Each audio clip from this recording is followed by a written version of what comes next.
ગૌસેવક હિંમતભાઈ ભોરિયા તરફથી આ તમે જોઈ રહ્યા છો ડીશ અને વાટકી 200 ડીશ અને 400 વાટકી પૂરણધામ વૃદ્ધાશ્રમ ગૌશાળાના વડીલોને અર્પણ કરવામાં આવે છે. જય ગૌ માતા, જય ગોપાલ.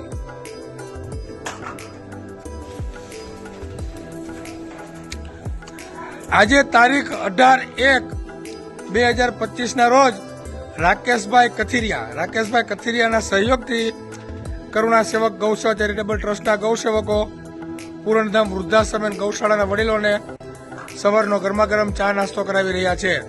જય ગૌ માતા, જય ગોપાલ.